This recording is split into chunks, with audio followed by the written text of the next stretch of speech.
Donald Trump just exposed what's now being called Keir Starmer's biggest mistake, the quiet deal that finished Britain's credibility in Washington. Starmer's team tried to patch things up behind closed doors, but it backfired instantly. He picked Peter Mandelson as ambassador to the United States, and the reaction in Washington was pure laughter. Mandelson is the symbol of everything Trump hates: polished, globalist, and tied to the same EU network that Trump blames for wrecking Western industry. Reporters in DC say Republican staffers were joking about it before his plane even landed. Some called the appointment tone-deaf. Others called it a signal that Britain still doesn't get it. The White House didn't even bother with a courtesy call. Inside the British Embassy, staff tried to organize meet and greets with senior officials. Nobody showed. Invitations were ignored. People in Trump's orbit told the press that Mandelson would get no serious access. Britain's voice in Washington disappeared before he unpacked his bags. While that was unfolding, Elon Musk entered the story and lit a fire under the whole crisis. Musk started posting about Labour's record, censorship laws, free speech bans, the grooming gang scandals, and called the government authoritarian in front of 500 million users. Every tweet spread like wildfire. British ministers tried to respond, but every reply made things worse. Musk doubled down and publicly endorsed Nigel Farage's Reform UK, saying Britain needed leaders who stood for freedom. That post changed everything. Reform's website crashed from new traffic. Donations spiked. British talk shows started calling it the Musk effect. Within days, US and UK outlets were comparing Musk's influence to a political earthquake. The Labour Party was being shredded online, and its biggest critics were outside the country. Then, Trump made it official. At his inauguration, Farage walked beside him like a guest of honor. Cameras followed every second. Trump called him a spectacular leader, thanked him for his friendship, and smiled for the photos. Starmer was nowhere near Washington, yet his rival was being treated like a visiting head of state. That single image said more than any speech. The fallout spread across Westminster. Senior Labour MPs began whispering about leadership talks. People mentioned West Streeting and Angela Rayner as potential faces to reset relations with Trump's White House.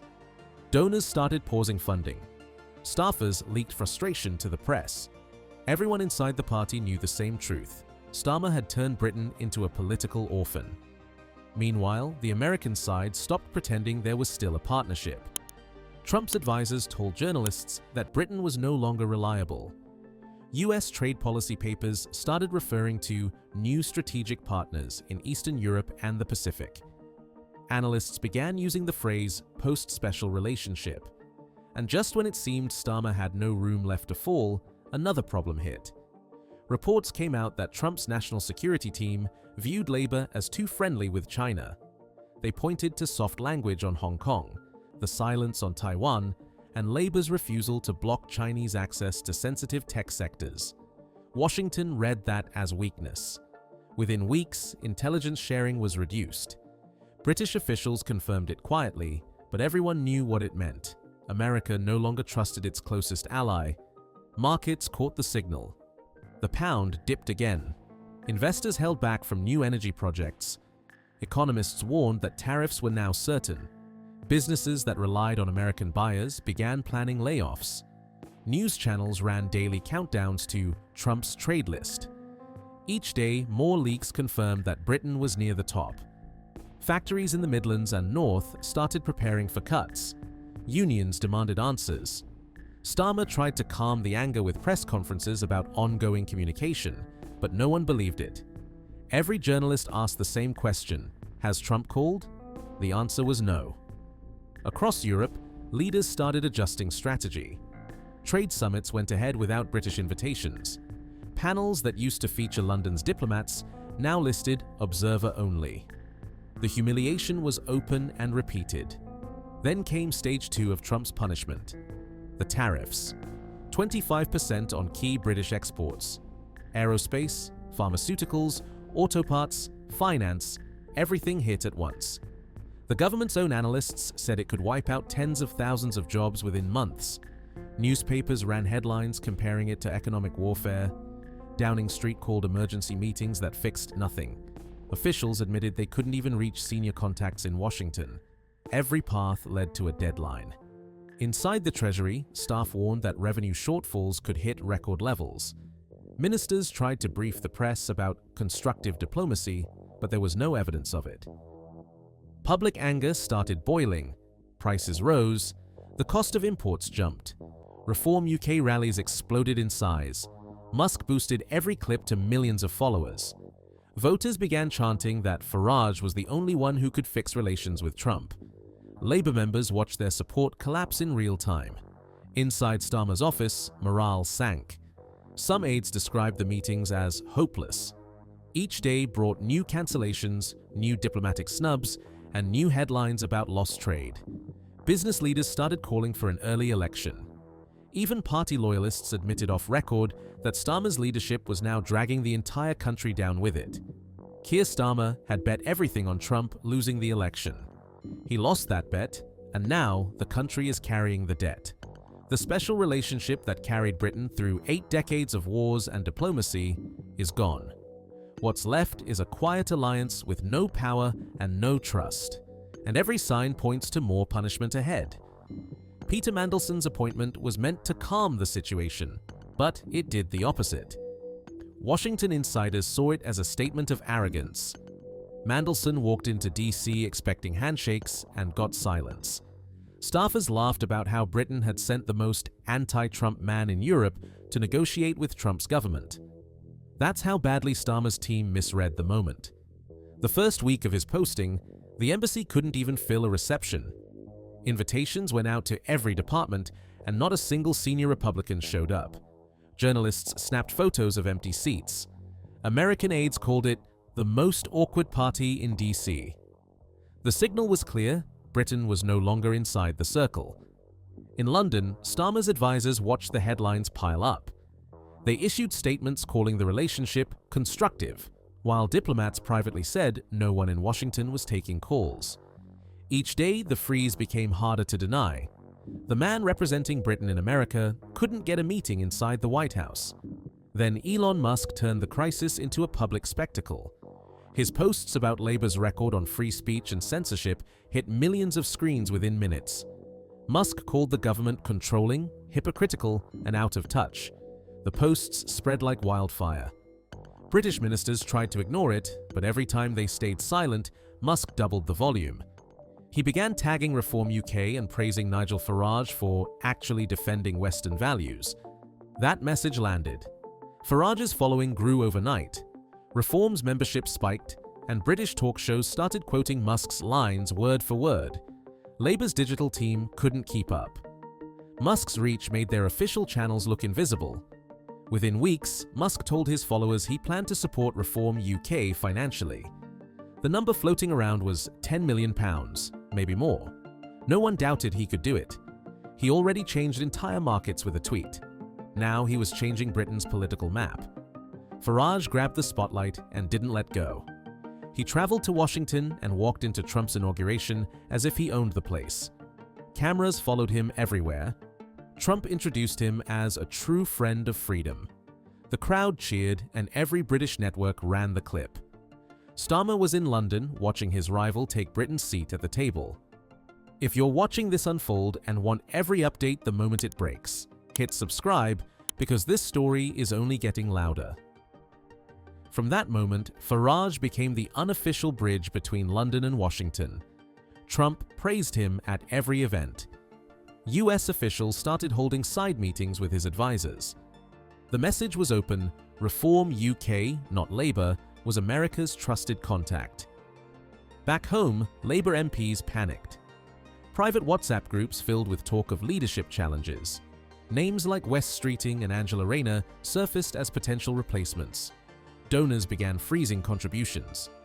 One insider told reporters, "The White House won't talk to us until Starmer goes." Meanwhile, the economic hit kept rolling. Reports confirmed the US was preparing tariffs on British exports, 25% across key sectors. Aerospace, pharmaceuticals, luxury vehicles, and finance were all listed. Economists warned of 500,000 jobs at risk. The pound slipped again as markets priced in the fallout. Factories in Birmingham and Manchester started planning layoffs. Business leaders begged for intervention, but there was no line of communication left to negotiate. The US Trade Office wouldn't schedule calls. Every document sent by the UK side came back with automated replies. The system had gone cold. Starmer tried to repair the image. He announced a new era of engagement, then sent letters to Trump's team asking for dialogue. No response. He arranged a press event promising cooperation on global security. American officials skipped it. Reporters noticed the empty chairs. The humiliation was public. As Britain stumbled, Washington began building new alliances elsewhere. Eastern Europe, the Pacific, even South America, everyone lined up for deals once meant for London. British trade missions returned home empty-handed. One diplomat called it a slow erasure. Trump's administration wasn't hiding its intent. Policy papers now described Britain as unreliable on China. They cited Labour's quiet cooperation with Beijing on green tech projects and refusal to ban Chinese telecom firms. To US strategists, that looked like betrayal. Intelligence sharing was scaled back. One classified channel between the NSA and GCHQ was suspended for review. The phrase meant indefinitely. Within weeks, the headlines shifted from strained relations to strategic divorce. Analysts warned that Britain was drifting toward Chinese partnerships out of necessity. American commentators called it reckless. Every move London made deepened Washington's distrust. Inside Downing Street, the mood collapsed. Staff described Starmer as distant and exhausted. Meetings focused on survival, not recovery. Treasury officials warned that tariffs could trigger a recession within months. Ministers argued over how to keep energy prices stable. None of it mattered. The damage was already visible in the supermarkets and petrol stations. Public anger grew louder, prices jumped, job cuts hit northern towns first. Opinion polls turned brutal. Reform UK climbed past 20%. Voters began to say Farage was defending British interests better than the government. Musk amplified every rally, every chant, every viral clip. Parliament sessions turned chaotic. The opposition demanded a vote of confidence. Labour MPs sat in silence as reporters shouted questions about America. Starmer repeated that talks are ongoing, but nobody believed him. Even the civil service started preparing transition notes in case a leadership change came suddenly. By late summer, Britain's isolation was total. It was absent from G7 strategy talks, left off US trade frameworks, and quietly removed from intelligence coalitions it once led. European partners kept distance to avoid angering Washington. The image of global Britain faded into a list of missed calls and unsigned agreements. Trump didn't need to gloat. Every tariff, every handshake with Farage, every public snub told the story. The punishment was policy now. The White House didn't acknowledge Starmer's government, and the markets followed that cue. Economists called it a self-inflicted collapse. Historians compared it to the Suez Crisis, a global downgrade of British power playing out in real time. Commentators said the special relationship had ended not with a speech, but with silence. Starmer's office denied rumors of resignation. They issued statements about stability while planning exit strategies behind closed doors. Staff whispered about saving the party before saving the country. The line spread across newsrooms. It summed up the moment. By autumn, Britain's role on the world stage had shrunk to observation. Tariffs stayed, trade fell. The United States treated London as a spectator. Reform UK surged in polls and began preparing for a snap election. Farage promised to rebuild ties with Washington in one phone call. Trump's aides smiled when asked about it. The story had come full circle. The insults, the arrogance, the gamble on Trump's defeat, every decision echoed back with real cost. Factories empty, embassies quiet, voters angry. Britain had learned that in Trump's world, betrayal is remembered and revenge is public. And that's where it stands. A government boxed in by its own miscalculation, a country drifting without allies, and a president across the ocean who knows exactly how much power that silence holds.